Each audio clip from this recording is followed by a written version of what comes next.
And Mr. President, what you would like to say about the Bangladesh issue? Then Muhammad Yunus made junior. এদিকে জুমার পর জাতিসংঘ ও Donald Trump বাংলাদেশকে নিয়ে কঠিন সিদ্ধান্ত প্রকাশ করে। এতে ডক্টর ইউনূসের কপাল পুড়ে, আওয়ামী লীগ ও শেখ হাসিনার কপাল কুলে। এদিকে জাতিসংঘের সিদ্ধান্তে আরও অনেকেই ফেঁসে যায়, তারাও পালানোর রাস্তা খুঁজছে। বাংলাদেশের রাজনৈতিক প্রেক্ষাপট বিভিন্ন দিকে ঘুরপাক খাচ্ছে। ক্ষমতার চেয়ারটি নিয়ে রীতিমতো টানাটানি চলছে। মোক্ষম চাল দিল জাতিসংঘ, আর যার জেরে চাপে পড়ছে ইউনূস প্রশাসন। কারণ আইসিসির তরফ থেকে জানানো হচ্ছে 1 জুলাই থেকে 15 আগস্ট যতগুলি হত্যাকাণ্ড হয়েছে সবটারই তদন্ত প্রক্রিয়া চলবে এবং বিচার প্রক্রিয়াও হবে, এবং সেখানে আহত এবং নিহত পুলিশ কর্মী থেকে শুরু করে আওয়ামী লীগ নেতা কর্মী সকলেরই ময়নাতদন্তের রিপোর্ট চেয়েছে জাতিসংঘ। জাতিসংঘ একটা প্রতিবেদন প্রকাশ করেছে, যেটাকে সরকার স্বাগত জানিয়েছে। তবে এই প্রতিবেদনটা অনেক বিস্তৃত। একটা পার্ট আমরা শুনেছি, কিন্তু এটার মধ্যে অনেকগুলো সাব পার্ট, সাব রিকোয়েস্ট সরকারের কাছে আছে। একটা পার্টে বলা হয়েছে যে আজকে রাষ্ট্রীয় ক্ষমতায় যিনি আছেন তিনি একজন দখলদার বাহিনী এবং তিনি বাংলাদেশের একজন জঙ্গিবাদের মদতদাতা। উনি নোবেল পুরস্কার পেয়েছেন শান্তির জন্য, কিন্তু আমরা বাংলাদেশের জনগণ মনে করি যে উনি আসলে যে নোবেল পুরস্কার পেয়েছেন, উনি শান্তির জন্য নোবেল পুরস্কার পেয়েছেন, কিন্তু উনি বাংলাদেশের মানুষের মনে অশান্তি সৃষ্টি করছেন। পাশ কাটিয়ে যাচ্ছে ডক্টর ইউনূস, এবং এটার দায়ে ফেঁসে যাচ্ছে এই অন্তর্বর্তীকালে সরকার প্রধান ডক্টর ইউনূস কিংবা সমন্বয়ক এবং মিস্টার মাস্টার মাইন্ড যে বা যারা আছে প্রত্যেকটা ব্যক্তিকে ফেঁসে যাচ্ছে। আপনাদেরকে বলেছিলাম যে জাতিসংঘের সহায়তায় আওয়ামী লীগ রাজনীতিতে ফিরে আসবে, তাই হয়েছে।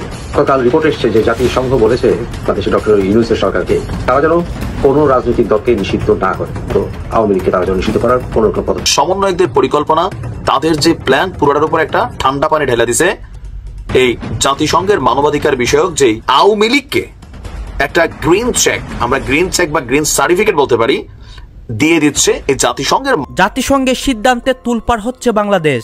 একদিকে শেখ হাসিনা ও আওয়ামী লীগের কপাল কুলে, অন্যদিকে সমন্বয়ক উপদেষ্টা ডক্টর ইউনূসের কপাল পুড়ে।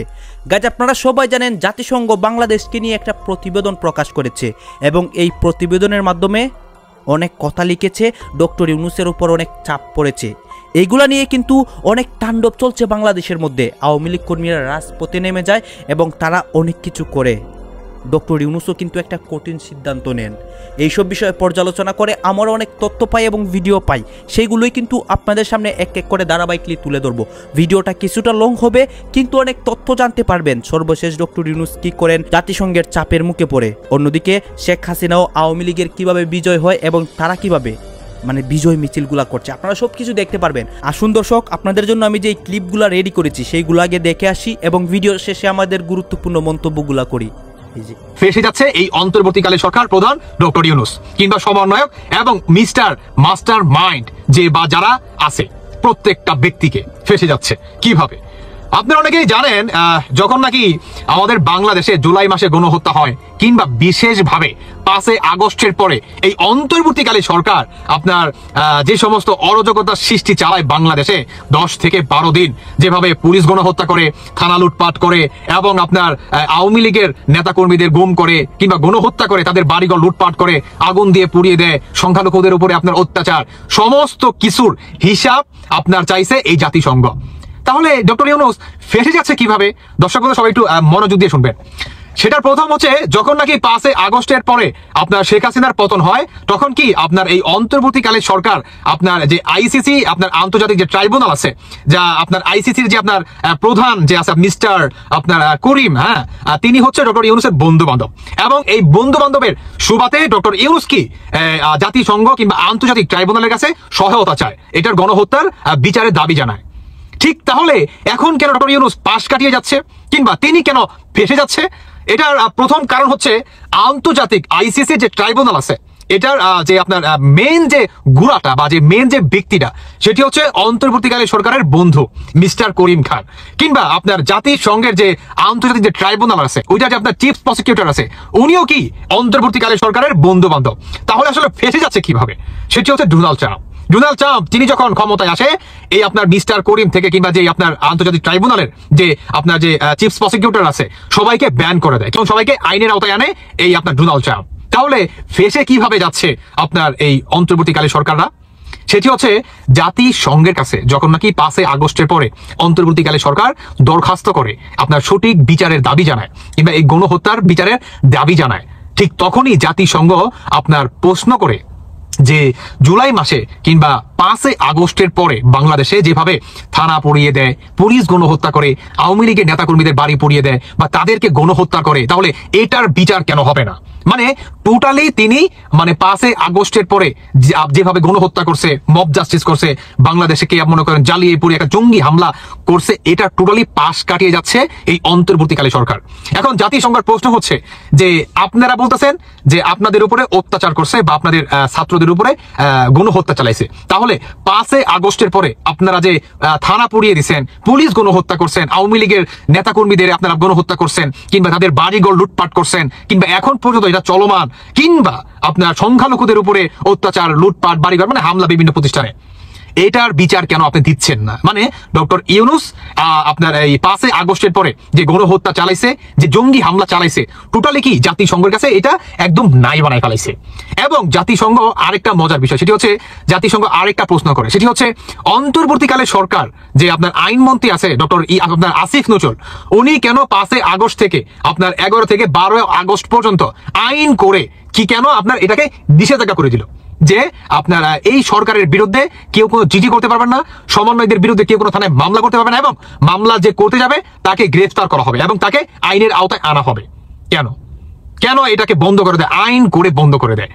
অন্যদিকে এই অন্তর্বর্তীকালে সরকার প্রধান ডক্টর ইউনূস যখন নাকি দেখলো যে আইসিসির প্রধান আপনার এই মিস্টার করিম খানকে ব্যান করে দিছে কিংবা আইনের আওতায় আনতেছে এই ডোনাল্ড ট্রাম্প, এবং যে আপনার আন্তর্জাতিক যে ট্রাইব্যুনালে যে আপনার চিফ প্রসিকিউটর আছে ওনাকেও ব্যান করে দিচ্ছে, কিংবা ওনাদের যে সম্পত্তির টাকা পয়সা বাড়িঘর সমস্ত কিছু বাজেয়াপ্ত আপনার করে নিচ্ছে এই ডোনাল্ড ট্রাম্প, ঠিক তখনই কি আপনার ডক্টর ইউনূস 360 ডিগ্রি অ্যাঙ্গেলে তিনি ইউটার্ন নিয়ে নেয়, শু করে তিনি ইউটার্ন নিয়ে নেয় আপনার জাতিসংঘের কাছ থেকে।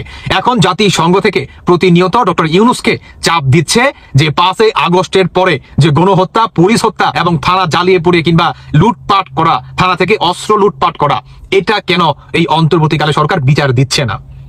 এখন আপনার জাতিসংঘ থেকে ডোনাল্ড ট্রাম্পের পক্ষ থেকে একজন চিফ প্রসিকিউটর আমাদের বাংলাদেশে অতি দ্রুত আসতেছে।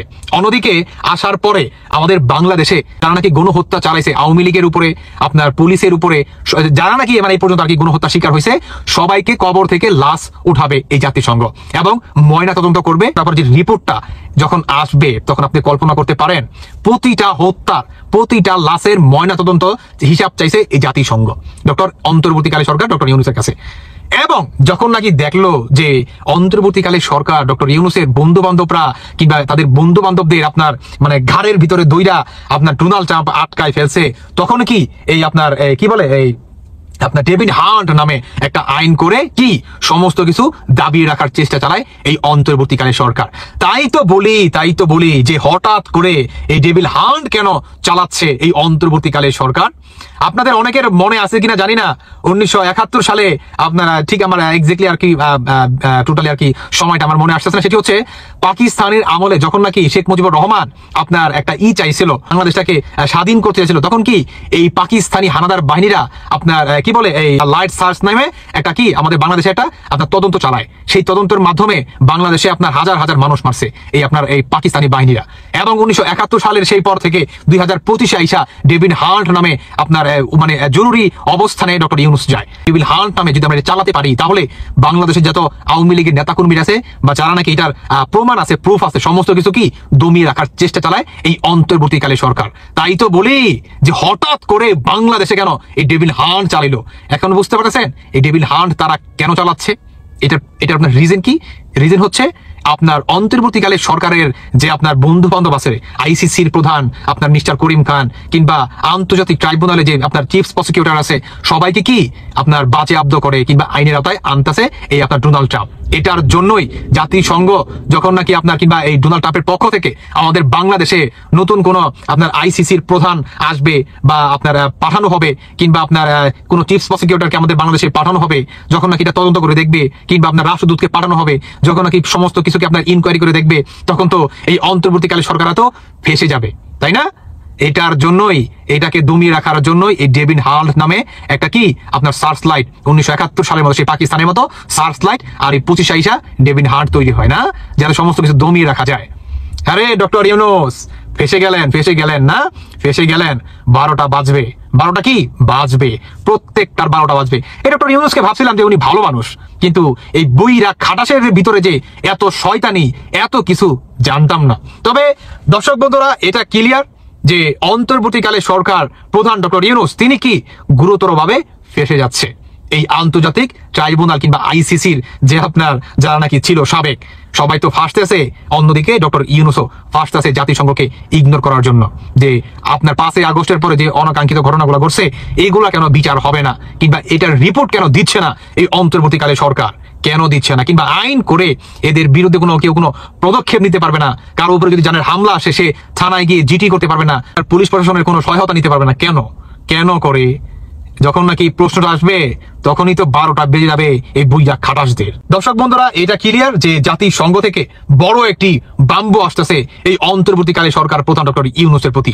এবং তিনি কি যখন নাকি প্রপার ভাবে সমস্ত কিছু তদন্ত করা হবে বা ইনকোয়ারি করা হবে, তখন দেখবে যে না, এরা তো নিজেরা গণহত্যা চালাইছে, জামাত শিবির কিংবা বাংলাদেশে জঙ্গি হামলা করছে। জুলাই আগস্ট অভ্যুত্থানে শেখ হাসিনার ভূমিকা নিয়ে গতকালকে জাতিসংঘ একটা প্রতিবেদন প্রকাশ করেছে, যেটাকে সরকার স্বাগত জানিয়েছে।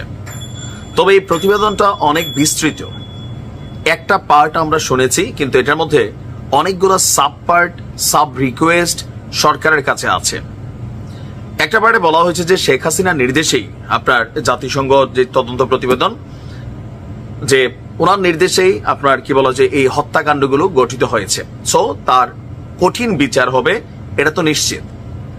এখন পার্ট 2-তে অভ্যুত্থানকারী ছাত্র জনতা আরো যে রাজনৈতিক দলগুলো শেখ হাসিনার সর্বোচ্চ শাস্তি ফাঁসির দাবি করছে, সেই ফাঁসির দাবিতে জাতিসংঘ কিন্তু একটা সাবকমিশন লাগাই দিছে, যেটা শেখ হাসিনাকে জীবন ভিক্ষা দেওয়ার মতনই অবস্থান হয়ে যাবে। যদি বিচারিক প্রক্রিয়ায় তাকে ভারত ফেরত দিয়ে দেয়, তিনি এখানে আসেন, তার যেন ফাঁসি না হয়, সেই বিষয়টা নিয়ে কিন্তু তারা একটা আর্টিকেল কানেক্ট করে দিয়েছেন। কি সে আর্টিকেল? আমরা দেখছি যে আপনার দৈনিক সমকালে আজকে একটা প্রতিবেদন করা হয়েছে যে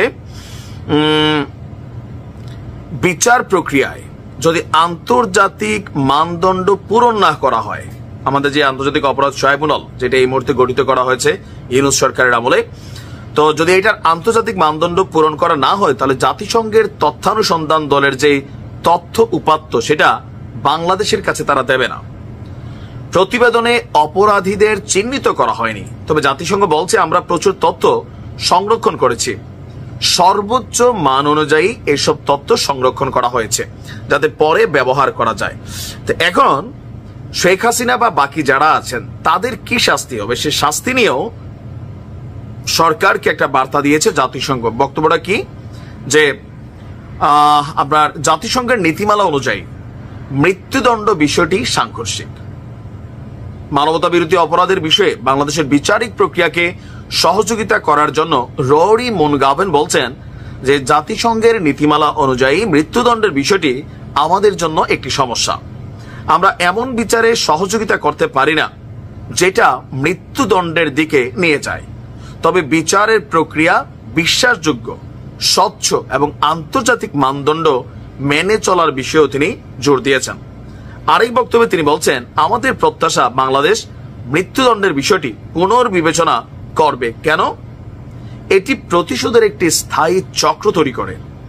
মৃত্যুদণ্ড বিভিন্ন দেশে লুকিয়ে থাকা আওয়ামী লীগের বা বিভিন্ন অপরাধী যারা আছে তাদেরকে প্রত্যর্পণের ক্ষেত্রে, মানে সেই দেশ থেকে ফিরিয়ে আনার ক্ষেত্রে বাধা সৃষ্টি করবে বলেও তিনি উল্লেখ করেছেন। অনেক সদস্য রাষ্ট্রের জন্য প্রত্যর্পণের ক্ষেত্রে, আপনার অনেক সদস্য রাষ্ট্রের জন্য প্রত্যর্পণের ক্ষেত্রে সহযোগিতায় মৃত্যুদণ্ড একটি প্রতিবন্ধকতা। তো শেখ হাসিনার আমলে গুম, নির্বিচারে গ্রেপ্তার, সহিংসতা, বিক্ষোভ দমনের মতো নানান মানবাধিকার লঙ্ঘনের সাথে আওয়ামী লীগ সরকার জড়িত ছিল। আর শেখ হাসিনা যেহেতু এখন ভারতে আছেন, তো কি পদক্ষেপ নেওয়া যেতে পারে? তিনি বলছেন যদি অপরাধী দেশের বাইরে থাকে তখন ইউনিভার্সাল যে জুরিসডিকশন সেটা ব্যবহার করা হতে পারে, তবে যে দেশে অপরাধী অবস্থান করছেন তাদের গুরুতর মানবাধিকার লঙ্ঘনের অপরাধীদের বিচার করতে সম্মত হতে হবে। মানে ভারতকে রাজি হইতে হবে। এছাড়া বাংলাদেশের আন্তর্জাতিক অপরাধ আদালতকে এ বিষয়ে তদন্তের জন্য বলতে পারে। তবে তিনি মনে করেন বাংলাদেশ ইতিমধ্যে জবাবদিহি নিশ্চিত করতে অপরাধ ট্রাইব্যুনালে কাজ শুরু করছে, আর এটা নিয়ে কাজ চলমান আছে। তার মানে জাতিসংঘের বক্তব্য হচ্ছে শেখ হাসিনাকে যদি গ্রেপ্তার করা হয় অথবা প্রত্যর্পণের চুক্তি আওতায় বাংলাদেশে ফিরিয়ে আনা হয়, শুধু তিনি না, তার সাথে যারা আছেন আওয়ামী লীগের বিভিন্ন নেতাকর্মী যারা অপরাধী জুলাই আগস্টের আসামি, তাদের জন্য মৃত্যুদণ্ডের বিষয়টা এখানে কানেক্টেড না হয়।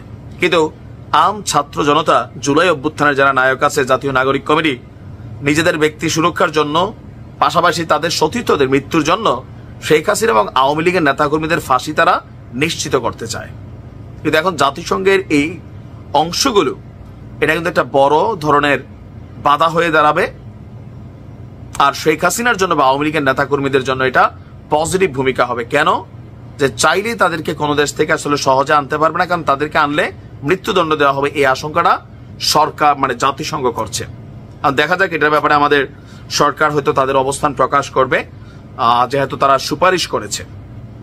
রাজনৈতিক প্রেক্ষাপটে আস্তে আস্তে পরিস্থিতি, বাংলাদেশের রাজনৈতিক প্রেক্ষাপট পরিস্থিতি আস্তে আস্তে গ্লোবালি এবং লোকালি চেঞ্জ হতে শুরু করেছে। আর সেই রাজনৈতিক প্রেক্ষাপট পরিবর্তনের মাত্রাটা পুরোপুরি টার্ন করবে মোদি এবং ট্রাম্প বৈঠকের পরে। যে আশা করা হচ্ছে যে মোদি এবং ট্রাম্পের বৈঠকটি অনুষ্ঠিত হবে 15 তারিখ, আর সেই 15 তারিখের পরেই বাংলাদেশের রাজনীতির পট পরিবর্তনের পুরো চিত্রটা জনগণের মধ্যে, মানুষের মধ্যে ফুটে উঠবে এবং বাস্তবিক অর্থে সেটার কার্যক্রম শুরু হবে বলে আমরা মনে করি, আমরা আশা করছি। আমরা যদি কিছু লক্ষণ দেখি, কিছু বিষয় যদি বিচার বিশ্লেষণ করি, তাহলে আমরা বিষয়টি স্পষ্টতই আমরা দেখতে পাবো যে আসলে কোন দিকে বাংলাদেশের রাজনীতি পরিবর্তন হতে যাচ্ছে এবং কিভাবে সেটি পরিবর্তন হতে যাচ্ছে। যে আমরা যদি দেখি যে দেখেন যে বাংলাদেশের বেসিক্যালি দক্ষিণ এশিয়া বিষয়ক মার্কিন যুক্তরাষ্ট্রের প্রতিনিধি ছিলেন ডোনাল্ড লু। ডোনাল্ড লু হচ্ছেন বেসিক্যালি একজন চাইনিজ বংশোদ্ভূত একজন নাগরিক, যার কারণে ইন্ডিয়ার সাথে যেন মার্কিন যুক্তরাষ্ট্রের ইন্ডিয়ার সাথে যেন মার্কিন যুক্তরাষ্ট্রের সম্পর্কটা ভালো না থাকে, সেই জন্য উনি কাজ করেছেন। এবং উনি যে কাজটি করেছেন যে ইন্ডিয়ার সাথে যেহেতু বাংলাদেশের সম্পর্ক ভালো, পাকিস্তানের যেহেতু সাথে সম্পর্ক খারাপ, উনি পাকিস্তানের পক্ষে হয়ে এবং চায়নার পক্ষে হয়ে কাজ করেছেন। বাংলাদেশ এবং ইন্ডিয়া এই দুই দেশের বিপরীত কাজ করেছেন, যার জন্য বাংলাদেশের সরকার পতন হয়েছে এবং সে বাংলাদেশের সরকার পতনে ডোনাল্ড লু অনেক বড় অবদান রেখেছেন। তাই সবচেয়ে আশার বিষয় যেটি হচ্ছে এখন, যে সেটি হচ্ছে যে ডোনাল্ড লুর স্থলাভিষিক্ত হচ্ছেন পল কাপুর। সে পল কাপুরকে, পল কাপুর হচ্ছেন একজন ইন্ডিয়ান বংশোদ্ভূত। তাহলে আপনারা সিগন্যালটা বুঝতে পারছেন যে রাজনীতিটার কোন দিকে টার্ন নিচ্ছে। চাইনিজ বংশোদ্ভূত যে ছিল ডোনাল্ড লু, উনি বাদ যাচ্ছেন। এখন ডোনাল্ড লুর পরিবর্তে ওনার স্থলাভিষিক্ত হচ্ছেন পল কাপুর। পল কাপুর হচ্ছেন ইন্ডিয়ান বংশোদ্ভূত। তার মানে হচ্ছে আমরা ধরে নিতে পারি ইন্ডিয়ার সাথে মার্কিন যুক্তরাষ্ট্রের সম্পর্কের আরো এক ধাপ উন্নতি হচ্ছে এবং মার্কিন যুক্তরাষ্ট্র বাংলাদেশকে ভারতের চোখে দেখার অনেকটা চেষ্টা করবে, এটি আপাতত বোঝা যাচ্ছে। তারপর আরেকটি বিষয় যদি আমরা দেখি যে মার্কিন যুক্তরাষ্ট্রের জাতীয় গোয়েন্দা সংস্থার প্রধান হয়েছেন তুলসী গ্যাবার্ড। সে তুলসী গ্যাবার্ড হচ্ছে একজন ইন্ডিয়ান বংশোদ্ভূত এবং তুলসী গ্যাবার্ডের সাথে অলরেডি মোদি এবং তুলসী গ্যাবার্ড একটি বুধবারে একটি বৈঠক অনুষ্ঠিত হয়েছে। সেই বৈঠকে দক্ষিণ এশিয়ার রাজনীতি এবং নিরাপত্তা এগুলো নিয়ে আলোচনা করা হয়েছে। তো আশা করা যাচ্ছে যেহেতু দক্ষিণ এশিয়া বিষয়ক প্রতিনিধি হচ্ছেন পল কাপুর, একজন ইন্ডিয়ান বংশোদ্ভূত, ভারতীয় গোয়েন্দা সংস্থার প্রধান হচ্ছেন তুলসী গ্যাবার্ড, একজন ইন্ডিয়ান বংশোদ্ভূত, এবং 15 তারিখে ডোনাল্ড ট্রাম্পের সাথে বৈঠক হচ্ছে মোদির, অলরেডি তুলসী গ্যাবার্ডের সাথে বৈঠক হয়েছে। তো সবকিছু মিলিয়ে মনে হচ্ছে যে ইউনূসের দিন মোটামুটি শেষ পর্যায়ে চলে এসেছে। বাংলাদেশে ইউনূসের চ্যাপ্টার ক্লোজ হতে যাচ্ছে, কারণ ইন্ডিয়ার জন্য বাংলাদেশের রাজনীতি যে এরকম পরিমাণ একটা হুমকি স্বরূপ হয়ে গিয়েছিল, উগ্রবাদী মৌলবাদীদেরকে ইনুস পেট্রোনাইজ করে যেভাবে ইন্ডিয়ার সাথে একটি যুদ্ধ ভাব তৈরি করেছিল, সেই জায়গা থেকে আশা করি যে একটি অবসান হচ্ছে, ইনুসের যুগের অবসান হচ্ছে আশা করা যাচ্ছে আপাতত। তারপরে আমরা যদি আরো কিছু বিশ্লেষণ করি, দেখি যে ইউএসএইড এর 2 জন কর্মকর্তাকে কিন্তু বরখাস্ত করা হয়েছে, এবং এটি একজন মার্কিন একদম সেলিব্রিটি মার্ক বেঞ্চ, উনি এটি একদম তথ্য উপত্য সহ উপস্থাপন করেছেন যে ইউএসএইড বাংলাদেশে ফান্ডিং করেছে এই সরকার, আওয়ামী লীগ সরকারকে, শেখ হাসিনা সরকারকে উৎখাত করার জন্য। আর এই জন্য ট্রাম্প প্রশাসন এসেই ওই 2 জন কর্মকর্তাকে ওইখান থেকে ইউএসএইড থেকে বরখাস্ত করা হয়েছে। তার মানে হচ্ছে আপনারা যদি দেখেন যে তাদের মনোভাব এবং অ্যাকশন দুইটার সমন্বয় করে যদি দেখেন, তাহলে বোঝাই যাচ্ছে যে বাংলাদেশের রাজনীতির যে পট পরিবর্তন হয়েছিল, ট্রাম্প অ্যাডমিনিস্ট্রেশন মনে করে, ইন্ডিয়ান অ্যাডমিনিস্ট্রেশন মনে করে যে বাংলাদেশে বেসিক্যালি সরকার উৎখাতের জন্য একটি ষড়যন্ত্র হয়েছিল, একটি ষড়যন্ত্রের মাধ্যমে সরকার উৎখাত হয়েছে। এবং ভারত বাংলাদেশে যে পরিমাণ জঙ্গিবাদের উত্থান হচ্ছে, মৌলবাদের উত্থান হচ্ছে, সেটি ভারত তথা মার্কিন যুক্তরাষ্ট্রের জন্য হুমকি স্বরূপ। আর সেই বিষয়গুলো নিয়ে 15 তারিখ মোদি এবং ট্রাম্পের বৈঠকে সেগুলো নিয়ে আরো বিস্তারিত আলোচনা হবে, এবং সেই প্রেক্ষাপটে আশা করা যাচ্ছে যে যেহেতু বাংলাদেশের সাথে ইন্ডিয়ার এই মৌলবাদী ইনুসের একটা সাংঘর্ষিক একটা মনোভাব তৈরি হয়েছে, সেই জায়গা থেকে একটু উত্তরণ ঘটে আশা করি যে আওয়ামী লীগের আবার পুনর্বাসন হতে পারে। সো আমরা ধরে নিতে এখন দেখার বিষয় যে আওয়ামী লীগের পুনর্বাসনটা কিভাবে হয়, সেটা সরকার পুনর্বহাল হয় না নির্বাচনের মাধ্যমে হয় না কোনো পট পরিবর্তনের মাধ্যমে হয়, এখন সেটা হচ্ছে দেখার বিষয়। বাট আপাতত এইটুকু মনে হচ্ছে ইনুসের দিন শেষ, ইনুস আর থাকতে পারবে না, ইনুসের উপরে একটা চাপ আসছে, ইনুস এখান থেকে বিদায় নিতে হবে। সো আমরা মনে করি ইনশাল্লাহ শীঘ্রই আওয়ামী লীগের জন্য সুদিন অপেক্ষা করছে। সবাই ভালো থাকবেন। জয় বাংলা, জয় বঙ্গবন্ধু। আজকে রাষ্ট্রীয় ক্ষমতায় যিনি আছেন তিনি একজন দখলদার বাহিনী এবং তিনি বাংলাদেশের একজন জঙ্গিবাদের মদতদাতা। উনি নোবেল পুরস্কার পেয়েছেন শান্তির জন্য, কিন্তু আমরা বাংলাদেশের জনগণ মনে করি যে উনি আসলে যে নোবেল পুরস্কার পেয়েছেন, উনি শান্তির জন্য নোবেল পুরস্কার পেয়েছেন, কিন্তু উনি বাংলাদেশের মানুষের মনে অশান্তি সৃষ্টি করছেন। সেই জন্য আমরা মনে করি বাংলাদেশের জনগণ, আপামার জনগণ মনে করে যে নিম্নলিখিত কারণগুলোর কারণে আমরা মনে করি যে ওনার নোবেল পুরস্কারটি ফিরিয়ে নেওয়া উচিত। আর সেই জন্য আমরা নোবেল পিস প্রাইজ কমিটির কাছে আমরা একটি পিটিশন দায়ের করছি। সো যেই কারণে আমরা মনে করি যে তার নোবেল পুরস্কারটি ফিরিয়ে নেওয়া উচিত, সেই কারণগুলো হচ্ছে যে আমরা দেখেছি 5ই আগস্টে এবং পরবর্তী সময়ে বাংলাদেশে প্রায় 3200-র উপরে পুলিশকে হত্যা করেছে, এবং যারা হত্যা করেছে তাদেরকে রক্ষার জন্য এই ইনুস বাহিনী ইন্ডেমনিটি দিয়েছে। দ্বিতীয়ত আমরা দেখেছি যে সারা বাংলাদেশে 5ই আগস্ট এবং তার পরবর্তী সময়ে আওয়ামী লীগের নেতাদেরকে নির্বিচারে হত্যা করা হয়েছে এবং তাদের বাড়িঘরে আগুন দেওয়া হয়েছে। তারপরে তৃতীয় নম্বর হচ্ছে যে সংখ্যালঘু সম্প্রদায়ের বাড়িতে 5ই আগস্টের পর থেকে নির্বিচারে হামলা করা হচ্ছে, লুটপাট করা হচ্ছে, অগ্নিসংযোগ করা হচ্ছে। 4 নম্বর যে বাংলাদেশের স্বাধীনতা সংগ্রাম যেই বাড়িটি থেকে রচিত হয়েছিল, ধানমন্ডি 32 নম্বর বঙ্গবন্ধুর বাড়ি, সেই বাড়িটিকে আগুন দিয়ে জ্বালিয়ে পুড়িয়ে দেওয়া হয়েছে এবং বোল্ডোজার দিয়ে গুড়িয়ে দেওয়া হয়েছে, যেটি ইতিহাসের একটি নৃশংসতম এবং বর্বরতম ঘটনা। সারা বাংলাদেশে 5 নম্বর, সারা বাংলাদেশে সন্ত্রাসী কায়দায় বাংলাদেশের আওয়ামী লীগের এমপি মন্ত্রীদের বাড়িঘরে আগুন দেওয়া হয়েছে এবং লুটপাট করা হয়েছে। 6 নম্বর হচ্ছে জঙ্গিবাদের উত্থানের চারণভূমি হিসাবে বাংলাদেশকে ব্যবহার করা হচ্ছে এবং ইসলামিক জঙ্গিদের, সন্ত্রাসীদের একটা অভয়ারণ্য হিসাবে এই বাংলাদেশের ভূমিকে ব্যবহার করা হচ্ছে। 7 নম্বর হচ্ছে বাংলাদেশে আমরা সাম্প্রতিককালে দেখতে পাচ্ছি যে ইসলামিক স্টেট আইএসের পতাকা নিয়ে বাংলাদেশে মিছিল করা হচ্ছে এবং বাংলাদেশকে একটি ইসলামিক স্টেটের অংশ বানানোর জন্য এই ইনুস বাহিনী চেষ্টা করে যাচ্ছে। সর্বোপরি আমরা বলতে চাই যে বাংলাদেশকে একটি সন্ত্রাসী রাষ্ট্র হিসেবে বানাতে এই ইউনূস বাহিনী কাজ করছে। এবং সারা বাংলাদেশে নারীদেরকে দর্শন করা হচ্ছে, নির্যাতন করা হচ্ছে এবং দর্শন পরবর্তীতে নারীদেরকে হত্যা করা হচ্ছে। এবং সর্বশেষ সেটি হচ্ছে আমরা দেখেছি যে বাংলাদেশে সাংবাদিকদের কাজ করার মতো স্বাধীনতা ছিল, কিন্তু এই ইউনূস বাহিনী বাংলাদেশের সাংবাদিকদের উপরে যেভাবে অত্যাচার নির্যাতন করছে এবং সাংবাদিকদেরকে স্বাধীন সাংবাদিকতা পেশার উপর যেভাবে হস্তক্ষেপ করছে, এটি আসলে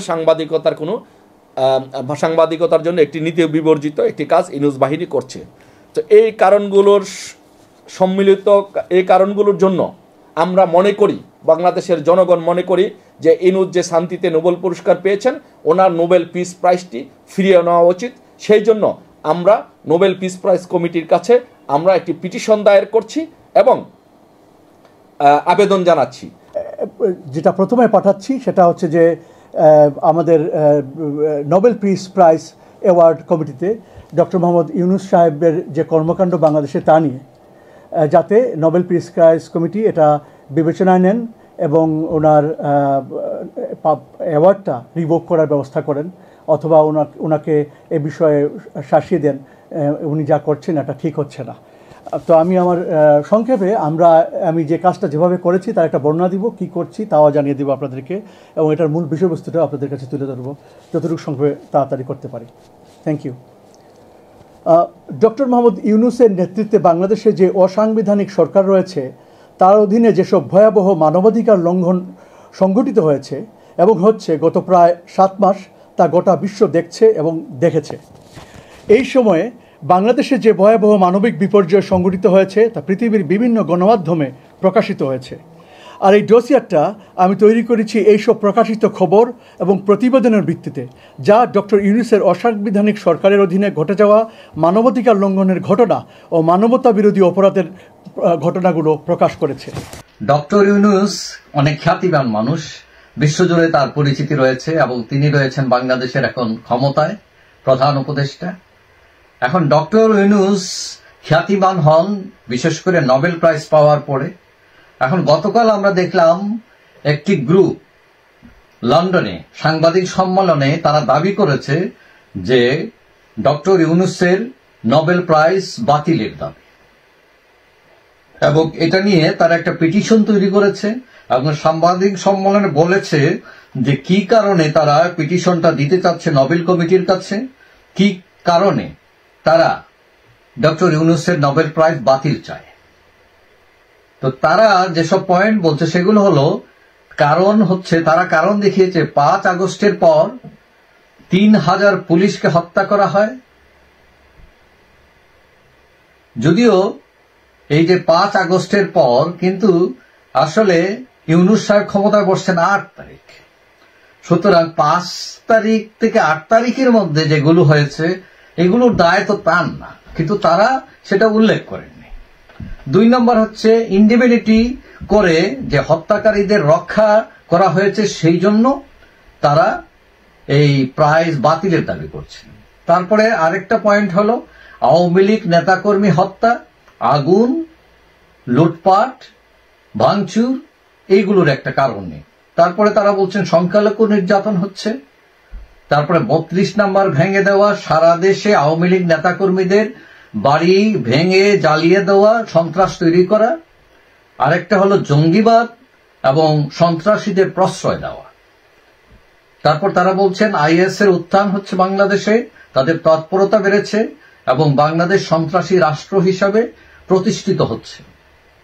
এবং সব শেষে বলছেন যে বাংলাদেশের সংবাদপত্রের স্বাধীনতা নাই, এই সরকার দিচ্ছে না, এবং এই সব কারণে তারা নোবেল প্রাইজ প্রত্যাহারের দাবি করেছেন নোবেল কমিটির কাছে।